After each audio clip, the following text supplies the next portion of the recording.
Rebonjour tout le monde et bienvenue à cette semaine à l'école, épisode 39. Aujourd'hui, deux conversations sur la même question. Est-ce qu'on traite l'école publique comme une dépense à couper ou comme une chose importante qu'on protège?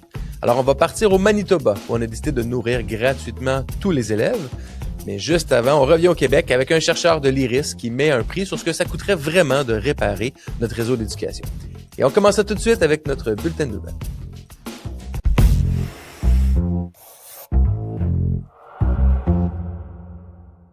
Deux groupes de nouvelles ont attiré mon attention cette semaine. Tout d'abord, Violence scolaire, Québec lance une enquête nationale. Entre autres, deux articles, Accueil tiède pour l'enquête nationale sur la violence à l'école lancée par Québec de Radio-Canada du 12 juin dernier de Fanny Bussière-McNichol et Daphné Dion-Vien. Et Violence à l'école, être enseignant, ça veut dire se faire insulter et frapper du groupe québécois, l'agence QMI. Donc, rapidement, dans la semaine du 12 juin, Québec a confirmé qu'une enquête nationale sur la violence dans les écoles sera réalisée par l'Institut de la statistique du Québec. Le démarrage de l'enquête est prévu pour l'été 2026, entre autres à partir d'une définition commune de la violence. Et c'est en réponse à une motion unanime de l'Assemblée nationale adoptée en février dernier.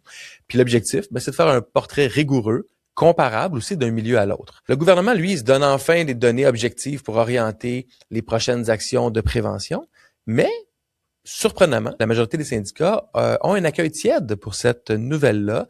Ils saluent le principe d'un portrait commun, mais résument leur réaction pas mal en une phrase, c'est une enquête qui arrive trop tard, les solutions sont connues, les ressources manquent.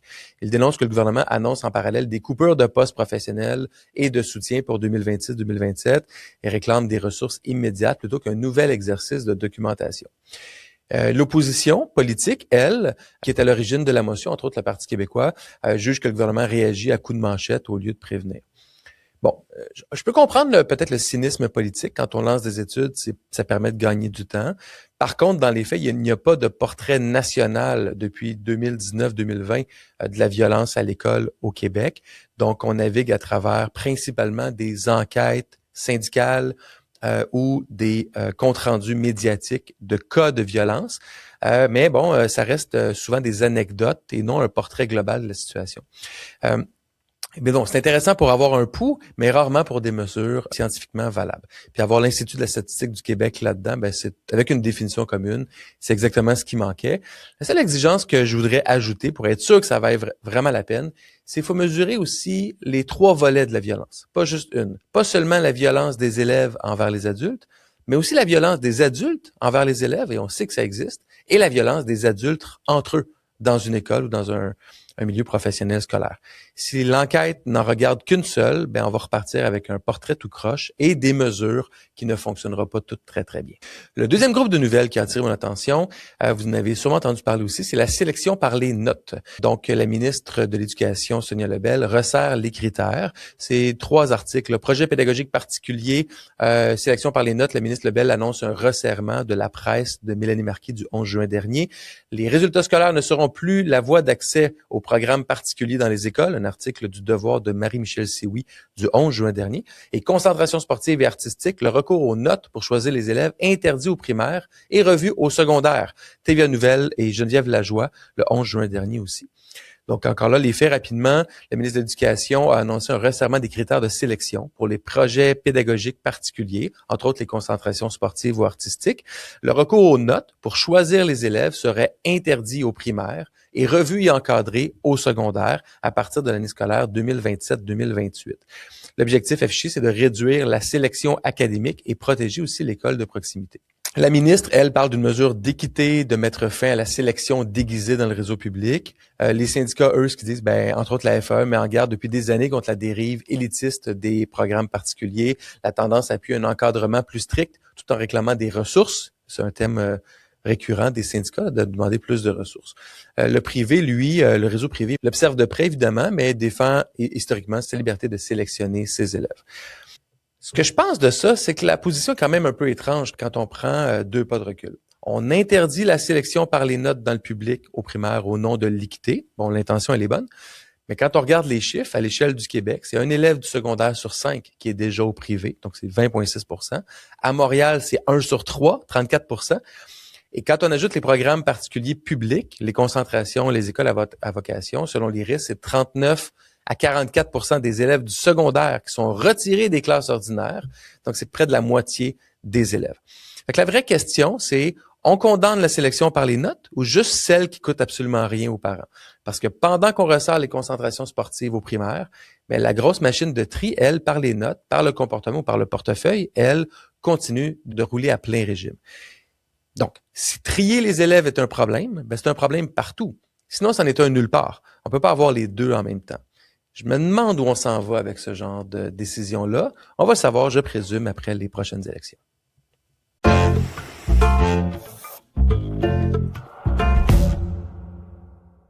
On reçoit aujourd'hui un chercheur de l'IRIS, l'Institut de recherche et d'information socio-économique fondé en l'an 2000. C'est un institut indépendant qui penche à gauche et qui l'assume. Il sort des analyses chiffrées sur l'éducation, la santé et la fiscalité. Et quand il publie quelque chose, ben ça brasse. Et le mois dernier, ils ont déposé un rapport sur l'éducation québécoise. Le titre, 4 mesures pour un plan de relance en éducation. Co-auteur de ce rapport, mon invité Maxime Fortin. Maxime, bienvenue à cette semaine à l'école. Bonjour. Maxime, dis-moi, dans quel contexte est-ce que l'IRIS a publié ce rapport-là en éducation en 2026? Est-ce qu'il y avait un point de friction que vous vouliez adresser directement? Je dirais qu'il y avait, dans le réseau, il y avait différents acteurs qui se posaient la question par rapport à où on était rendu le financement de l'éducation et qui désiraient avoir un peu un portrait de la situation. Donc, nous, on s'est penché sur le financement de l'éducation. Dans le fond, qu'est-ce qu'on devrait mettre dans le système d'éducation à partir de 2026? Donc, dans une situation où on a un gouvernement qui termine son deuxième mandat, qu'on s'en va vers des élections, peut-être on va assister à un changement de gouvernement. Donc, on croyait que c'était le bon moment pour amener une espèce d'état de la situation et un état des problèmes et potentiellement des solutions à apporter. C'est intéressant parce qu'on parle d'investissement en éducation, puis l'éducation, c'est le deuxième poste prioritaire de dépenses au gouvernement du Québec après la santé. Quand on lit les nouvelles, on a souvent l'impression qu'il y a des coupures en éducation, qu'il y a un sous-investissement en éducation. Dans les faits, quand on regarde votre rapport, quand on regarde les chiffres, les investissements en éducation, dans le secteur public, entre autres, ont beaucoup plus augmenté même que la proportion d'élèves en dollars constants, le dollar de 2010, je pense, qui est dans l'étude. Donc, on investit plus qu'avant en éducation, pas moins. Oui, dans les dernières années, on a investi plus, il faut le dire. Les mandats caquistes ont été des mandats où on a réinvesti en éducation, mais malheureusement, on n'a pas réinvesti suffisamment. Et ces investissements insuffisants précédaient des périodes d'austérité en éducation. Donc, si on regarde les années 2010, les années 2000, c'était des années où les gouvernements libéraux ont procédé à des coupures et des compressions importantes en éducation. Lorsque la CAQ est arrivée au pouvoir, il y a eu des ajouts, mais il faut le mentionner, la CAQ, depuis quelques années, elle aussi, procède à des coupures en éducation. Donc, d'une certaine façon, les 20 dernières années, c'est un peu une suite d'une forme d'austérité dure qui est suivie par une austérité, on va dire, douce. Donc, à quelque part, oui, de l'argent a été remis dans le système, mais malheureusement, pas assez d'argent et pas assez en fonction des nouveaux besoins et des nouvelles directions, des nouvelles ambitions dont on avait doté le système d'éducation. Parce que quand on regarde les chiffres, donc le dollar par élève dépensé est supérieur à l'augmentation du nombre d'élèves. Donc, on dépense plus d'argent par élève qu'on le faisait en 2010 ou même en 2019. Qu'est-ce qui fait que, malgré le fait qu'on dépense plus d'argent, votre étude montre qu'il manque de l'argent? L'écart vient de où? Là, des postes où il y a eu un gros sous-investissement, c'est notamment en ce qui concerne la réfection et la rénovation, en fait, l'entretien des écoles. Notre plan de relance chiffre 3,7 milliards, mais à peu près le 3/4 de cet argent-là qui va à la réfection et à la rénovation des écoles. Le parc d'immeubles, le parc d'écoles au Québec, la plupart des écoles, on les a construites dans les années 50, 60 et 70. Fait en sorte que grande quantité d'écoles dans les années 2010 et 2020 sont arrivées à leur fin de vie utile. Et malheureusement, dans les années 2000 et 2010, on a beaucoup négligé l'entretien de ces écoles. Ce qui fait en sorte qu'aujourd'hui, on arrive à une situation où on doit rattraper ce qu'on n'a pas dépensé dans les années 2000 et 2010. Et aussi, il faut intervenir de manière urgente puisque l'état des écoles, l'état du parc des écoles, fait en sorte que les enfants peuvent carrément devenir malades ou sont à risque de devenir malades en fréquentant les écoles. Donc, l'un des facteurs explicatifs de pourquoi il faut mettre autant d'argent, c'est vraiment le déficit d'entretien et de rénovation des écoles. Dans votre rapport, vous parlez de nouvelle gestion publique comme d'une façon de gérer les dollars en éducation. Explique-nous ce que ça veut dire, Maxime. En fait, à partir des années 80, beaucoup de politiques publiques se sont inspirées d'un courant politique, économique et aussi administratif qu'on appelle le néolibéralisme. Et le néolibéralisme, quand on le traduit en gestion concrète, ça a donné la nouvelle gestion publique. Et la nouvelle gestion publique, c'est un peu de gérer des organisations publiques comme si c'était des entreprises privées, comme s'il n'y avait pas de différence entre une organisation publique et une organisation privée. Et malheureusement, ce type de gestion-là nous amène à toujours vouloir planifier en dessous des besoins réels, à démoniser les surplus et à faire en sorte de toujours planifier en fonction d'utiliser le moins de ressources possible. Mais la conséquence directe de tout ça, c'est la précarisation des emplois en éducation. Donc, à force de ne pas vouloir embaucher assez de gens, à force de ne pas vouloir conférer des postes à temps plein ou permanent, on en vient à précariser les gens, on en vient à faire en sorte que les économies que le système réalise, on les fait sur le dos des travailleurs et des travailleuses, fait que le milieu de l'éducation, actuellement, est un milieu qui est véritablement gangréné par la précarité. Si on prend la précarité d'emploi dans les autres secteurs, la précarité d'emploi dans les autres secteurs à l'extérieur de l'éducation, ça touche à peu près 13% des gens. Donc, 13% des gens qui travaillent sont des précaires dans les autres secteurs. Au niveau de l'éducation, on parle 40% des enseignants, de 21% des professionnels de services et de 61% du personnel de soutien. Donc, le milieu de l'éducation en soi est vraiment un milieu caractérisé par une forme de précarité normalisée, institutionnalisée. Et cette précarité-là, il ne sera pas possible de contrer cette précarité sans se défaire de ce mode de gestion-là. J'étais surpris par le chiffre d'autour de 40-42% au niveau des enseignants en ce qui a trait à la précarité. Qu'est-ce qui fait qu'un enseignant est catégorisé comme précaire selon votre étude? Un enseignant va être précaire lorsqu'il n'a pas une tâche pleine et lorsque d'année en année, on ne lui assure pas une tâche pleine. Donc, lorsqu'un enseignant est à X pourcent de tâches, lorsqu'un enseignant n'atteint pas les seuils requis pour être à temps plein, ou lorsque d'année en année, son poste n'est pas garanti. Quand on parle de nouvelle gestion publique, tu l'as nommé tout à l'heure, Maxime, c'est l'idée de dépenser le moins d'argent possible, maximiser le temps de tout le monde. Pour les parents qui nous écoutent, pour les payeurs de taxes qui nous écoutent, il y a quelque chose de sain là-dedans.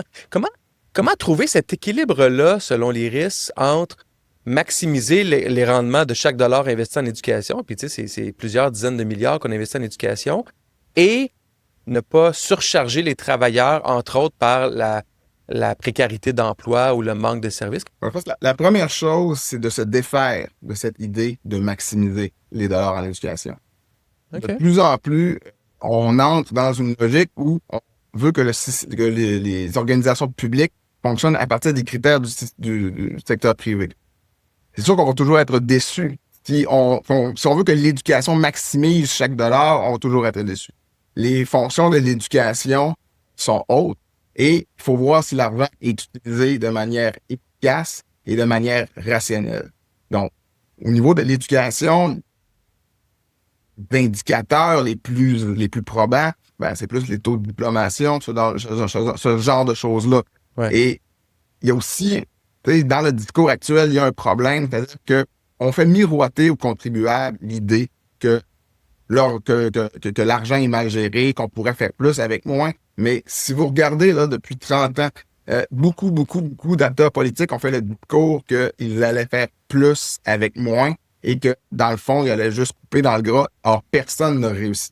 Donc ça, c'était un peu une promesse vide et, je dirais, irresponsable que plusieurs politiciens tiennent depuis plusieurs années.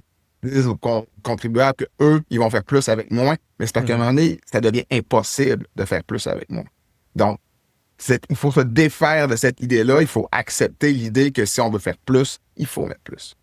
Oui, puis pour ceux qui connaissent le système d'éducation, puis on l'a vu dans les récentes vagues de compression budgétaire annoncée par le gouvernement, les dépenses en personnes qui ne sont pas dans les écoles ou auprès des élèves sont assez petites dans les centres de services scolaires.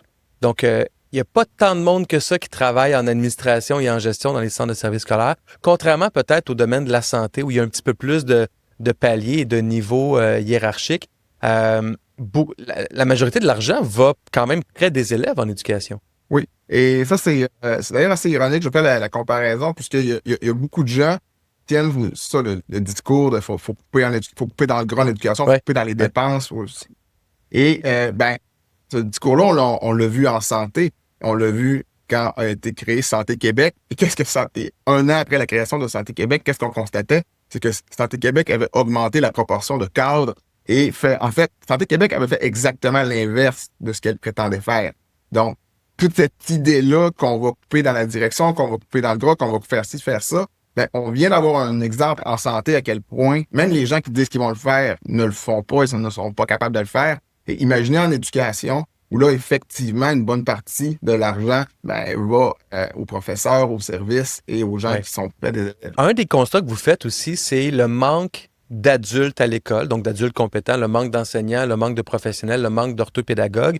Une de vos recommandations, c'est justement d'instaurer un ratio. Vous souhaitez une orthopédagogue par 160 élèves au lieu de, je pense, c'est 400 maintenant, hein, c'est ça? Si on regarde au niveau là, des principaux postes là, des professionnels des services où il y a des manques là, au niveau des orthopédagogues, des orthophonistes, des psychoéducateurs et des psychologues, donc ça, c'est un peu les quatre professions où on trouve souvent des manques, ces gens-là se ramassent à gérer chaque année plusieurs centaines de cas.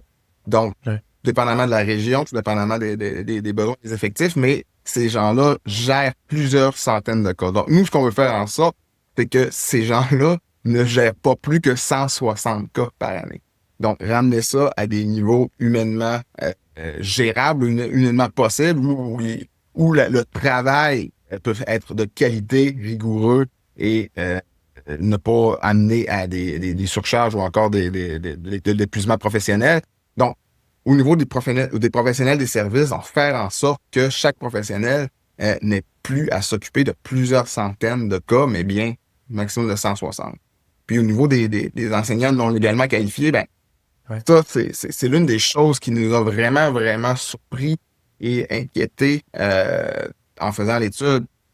Notre étude montre à quel point au Québec, en ce moment, il y a un essor fulgurant des enseignants non légalement qualifiés et à quel point la pénurie d'enseignants, enseignantes est tellement devenue criante qu'il faut embaucher des gens qui n'ont pas les compétences légales et que ces gens-là vont enseigner à nos enfants. Mais c'est une situation qui, dans une perspective où c'est temporaire, on peut vivre avec ça, mais on ne peut pas, je dirais, vivre confortablement avec l'idée que sur 5-10 ans, une proportion toujours plus grande de gens qui n'ont pas les compétences légales pour enseigner vont enseigner.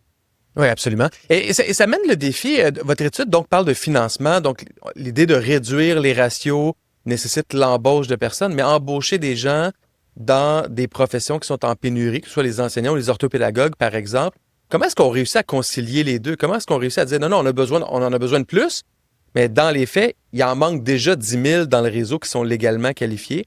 Comment les RIS proposent de combler cet écart-là?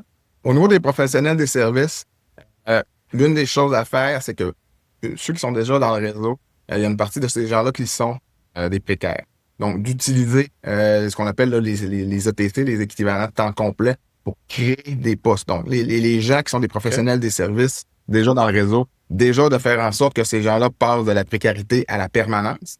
Donc, déjà là, on va stabiliser ces gens-là dans le réseau, puisque l'un des problèmes, c'est que ces gens-là quittent vers le secteur privé. Donc, première des choses, assurer la permanence des gens qui sont là pour faire en sorte qu'ils ne quittent plus vers le secteur privé.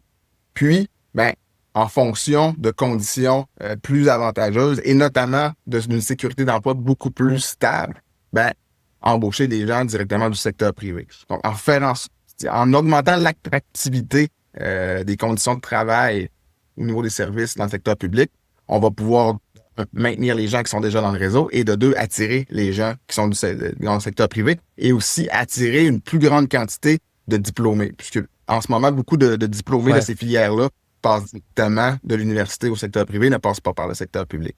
Donc ça, c'est pour les professionnels des services. Et pour les enseignants non légalement qualifiés, là, il y a plusieurs choses à faire. Il faut savoir que la pénurie d'enseignants semble au départ par le fait qu'il y a de moins en moins d'étudiants et d'étudiantes qui diplôment. Donc, il y a de moins en moins de gens qui étudient dans les filières qui mènent à des brevets pour l'enseignement. Donc, faire en sorte nous, ce qu'on propose, c'est de faire en sorte qu'il y ait plus de gens de diplôme. Donc, on propose de créer une bourse de formation pour les gens qui étudient dans ces filières-là. OK. Aussi, on propose la rémunération des stages.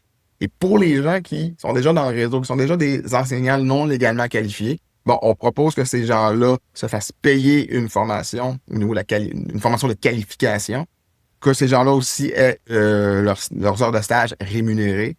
Donc, afin de favoriser comme un maintien en emploi Ouais. simultanément à une formation. Oui, parce qu'une des statistiques aussi à l'échelle du Québec, c'est un étudiant sur deux qui étudie pour devenir enseignant va décrocher du bac en enseignement avant même de graduer. Donc, l'idée de rémunérer les stages, d'offrir des bourses peut certainement aider, en tout cas, à réduire cette statistique-là, à faire en sorte qu'il y ait plus de gens qui graduent. Il va y avoir des élections au mois d'octobre. Là. Nouveau premier ministre, nouveau ministre de l'Éducation, et tu l'as devant toi. Qu'est-ce que tu lui dirais à cette personne-là pour la convaincre de signer le chèque que vous lui demandez de signer pour rénover les écoles, embaucher les gens, mieux former, rémunérer les stages, etc. Ça serait quoi les arguments que tu mettrais de l'avant, Maxime? Le plan de relance qu'on propose peut sembler cher, mais si on s'amuse à essayer de calculer qu'est-ce que ça va coûter que de ne pas le mettre en place, je pense que on va s'inquiéter. Sur 10 ou 20 ans, ça va être quoi le prix, le coût social de faire en sorte que des centaines de gens n'obtiennent pas le soutien éducatif nécessaire à travers les services adaptés? Ça va être quoi le coût social que des centaines de gens non légalement qualifiés enseignent à des milliers d'écoliers? Ça va être quoi le coût social? Ça va être quoi le coût sanitaire des enfants dans les écoles dont le tiers sont jugés en mauvais état selon les critères du gouvernement? Et en fait, la moitié sont jugés en mauvais état et le tiers ont des problèmes au niveau de la qualité de l'air, de l'eau, ce genre de choses-là. Donc, on a le choix en ce moment de payer une facture qui peut nous sembler assez désagréable, mais c'est la facture à payer pour éviter d'en avoir une beaucoup plus salée dans 5, 10 ou 20 ans, surtout en ce qui concerne la réfection des écoles, puisque les écoles, elles arrivent en fin de vie utile. Là. Plusieurs arrivent en fin de vie utile. Donc, la dégradation qu'il va avoir dans les 5 ou 10 prochaines années de ces écoles-là va être importante. Une vieille école se dégrade beaucoup plus vite qu'une école récente. Donc, on a le choix en ce moment de payer une facture on va dire, OK, c'est peut-être pas ce qu'on aurait voulu. C'est peut-être pas la dépense qu'on aurait voulu, mais c'est la dépense dont on a besoin. Maxime Fortin, chercheur à l'IRIS et co-auteur de l'étude 4 mesures pour un plan de relance en éducation avec l'autre chercheur Anne Plourde. Merci d'avoir été avec nous aujourd'hui. Merci, Dave.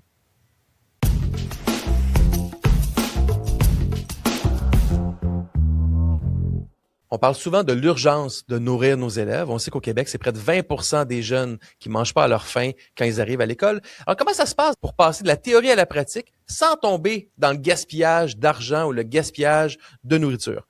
Le Manitoba l'a fait et on reçoit aujourd'hui Mireille Kazadi, directrice des services aux élèves à la division scolaire franco-manitobaine, qui a commencé sa carrière dans une école comme auxiliaire et qui, 30 ans plus tard, pilote un programme qui nourrit des milliers d'enfants à tous les jours. Mireille Kazadi, merci d'être là. Bonjour. Madame Kazadi, je le disais, donc le Manitoba a décidé de nourrir tous les enfants. Je pense que c'est dans le milieu francophone, là, principalement, que c'est fait. À quoi ça ressemble, ce programme-là, qui permet de nourrir les jeunes dans vos écoles? Le programme, c'est un programme universel de nutrition. C'est pour le Manitoba, pas seulement pour les programmes francophones. Alors, c'est tout le Manitoba qui adhère à ce programme-là.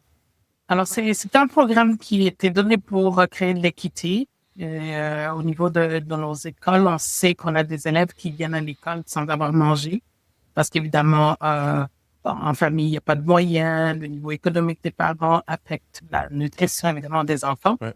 Alors, le gouvernement a décidé, il y a quelques années, il y a 2-3 ans, de pouvoir offrir un peu de la nourriture à tous nos élèves qui viennent à l'école. Ça leur permet de bien apprendre. Évidemment, quand le ventre est bien rempli, ben, c'est sûr qu'on est prêt à apprendre et à faire des apprentissages au courant de la journée. Donc, Est-ce que ça veut dire que les parents au Manitoba n'ont plus besoin de préparer de lunch pour leur enfant? Pas nécessairement que les parents n'ont pas besoin. Ceux qui le peuvent vont certainement continuer à offrir de la nourriture à leurs enfants. C'est pas ça. Mais il se peut qu'il y en a qui aient aussi de la nourriture à la maison, mais parce que les jeunes, on les connaît, surtout à l'adolescence, ils n'ont pas le temps de faire le dîner, ils n'ont pas le temps, ou soit que ils se sont réveillés tard. Ben évidemment, ils vont venir à l'école. Ils n'auront pas le ventre affamé. Ils vont certainement trouver quelque chose qu'ils vont manger puis qui vont leur permettre de continuer la journée puis de continuer à faire des apprentissages. Combien de jeunes au total sont visés par cette mesure-là au Manitoba? J'ai pas le pourcentage exact des jeunes touchés par ça, puisque évidemment, c'est un programme universel qui est offert à tout le monde. Alors, on peut pas nécessairement cibler ceux-là qui ne peuvent pas manger, mais il est offert à tout le monde. Comme j'ai dit tantôt, celui qui a oublié son dîner dans l'autobus aura quand même quelque chose à manger à l'école. Concrètement, comment ça fonctionne? Prenons l'exemple d'une école primaire, par exemple. Comment est-ce que la nourriture... Parce que là, ce que je comprends, c'est que c'est pas nécessairement que la nourriture, elle est produite à l'école pour tous les élèves systématiquement. L'idée, c'est de compenser pour les élèves qui n'ont pas de nourriture à la maison, qui ont oublié leur lunch ou qui ont un manque de nourriture pour une journée donnée. Comment est-ce que la nourriture se rend jusqu'à l'élève à l'heure du midi? Évidemment, on a des réalités différentes. On a des écoles en ville et puis on a des écoles en campagne, hein, où est-ce que nos réalités sont complètement différentes. Pour les écoles en ville, on sous-traite un service dans un restaurant qui va certainement produire les dîners et puis les livrer dans les écoles. Et les parents s'enregistrent déjà à l'avance parce qu'ils savent que nous avons ce programme de dîner. Donc, ils vont certainement nous dire dès le début de la rentrée scolaire que, bien évidemment, je suis sans emploi ou voici la situation familiale. J'aimerais que mon enfant puisse participer au programme de dîner. Certainement, sans poser de questions, sans hésitation, on va ajouter les élèves à la liste et on va donner un nombre au restaurant. Il y a certainement du surplus, un pourcentage qu'on ajoute un peu plus pour s'assurer que même celui qui a oublié son dîner parce que maman l'a fait à la maison ait aussi quelque chose à manger. Est-ce qu'il y a un risque de stigmatisation des enfants? Parce que on l'entend parfois, cette mesure-là revient dans certains programmes électoraux au Québec. Là, une fois par 10 ans, il y a un parti politique qui va parler de nourrir les enfants à l'école, toujours avec des bonnes intentions, comme celles que vous avez au Manitoba. Puis des fois, on va entendre les deux critiques qu'on entend le plus souvent, c'est, encore une fois, on déresponsabilise les parents de leur rôle de nourrir leurs enfants et il y a un risque de stigmatisation des jeunes en situation de vulnérabilité. Comment est-ce que c'est vécu chez vous? Mais c'est pas vécu dans le sens où est-ce qu'on veut stigmatiser les enfants, non pas nécessairement, puisque nous le rendons universel, quand ouvert à tout le monde. Alors, il y a moins de risque de se faire stigmatiser. L'enfant qui a renversé son dîner juste quelques minutes avant de manger a aussi accès à ça. Alors, ça enlève un peu tout le stigma qu'on peut avoir lorsqu'on sert ces dîners-là. Donc, c'est vraiment fait de façon universelle, sans jugement. Puis, un enfant demande quelque chose, on n'a pas besoin de le questionner, on n'a pas besoin de questionner le parent, on lui offre sans hésitation. Et la critique sur la déresponsabilisation des parents, ça, est-ce que vous l'avez entendu chez vous? Certainement que dans le milieu, vous savez, on parle avec des humains, c'est sûr qu'on l'entend, mais c'est pas ça nécessairement la réalité. Lorsqu'on va creuser plus loin, on va voir nécessairement que oui, c'est un besoin nécessaire au niveau de cette famille-là.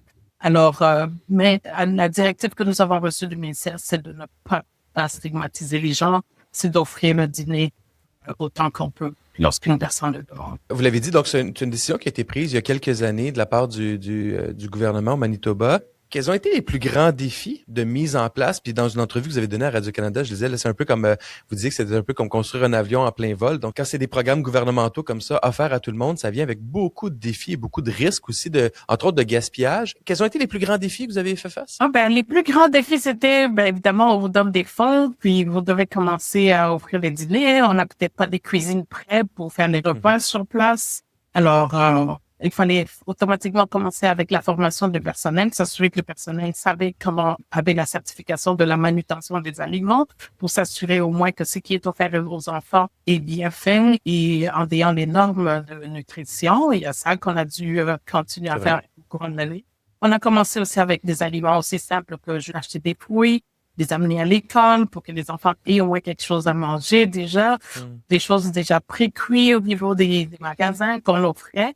Alors, on a évolué comme ça jusqu'au point où on se dit, le programme est devenu trop grand, on peut pas tout faire au niveau des écoles parce qu'on n'a pas nécessairement des cuisines adaptées. Donc, il fallait sous-traiter un service qui prépare des dîners, des sandwichs, des soupes, ainsi de suite, et qui vient livrer à l'école. Ça fait quelques années que c'est en place ou en cours d'implantation.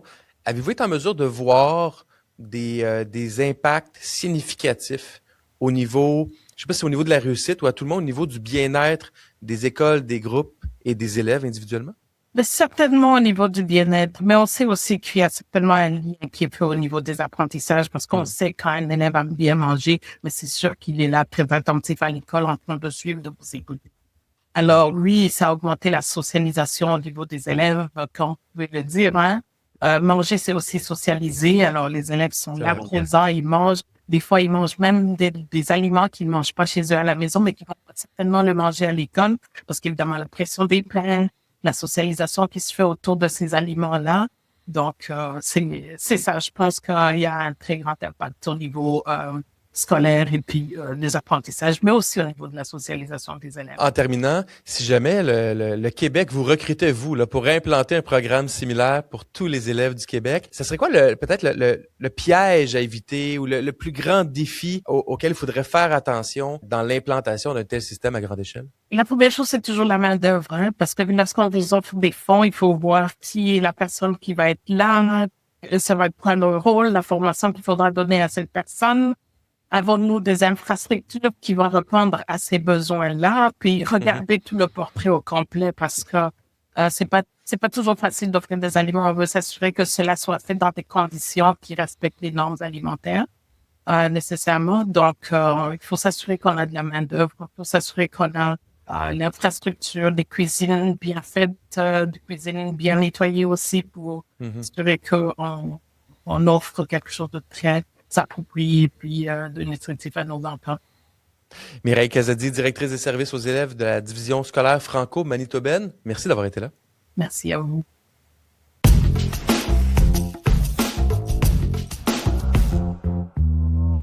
Si je retiens une chose de l'épisode d'aujourd'hui, c'est nourrir un enfant à l'école ou financer correctement une classe, c'est pas du gaspillage. C'est ce qui rend les jeunes capables. Le Manitoba en a fait un choix. L'IRIS, lui, il met un prix, 3,7 milliards de dollars par année. Mais la vraie question, c'est pas est-ce qu'on en a les moyens, mais c'est qu'est-ce qu'on décide de protéger. Cet épisode parle à ceux qui décident des budgets en éducation. Si vous en connaissez une direction d'école, un élu, un cadre d'un centre de service scolaire ou même un député, envoyez-lui ces deux conversations. C'est à eux ou à elles qu'on s'adresse. Abonnez-vous sur YouTube, abonnez-vous sur toutes les plateformes audio du balado, si ce n'est pas déjà fait. On se revoit la semaine prochaine pour le dernier épisode de la saison, le 40e, où on reçoit des jeunes qui nous parlent de leur expérience scolaire. Et on reçoit aussi le maire d'une grande ville québécoise qui devient ministre de l'Éducation d'un jour. Prenez soin de vous et on se revoit la semaine prochaine. Bye tout le monde.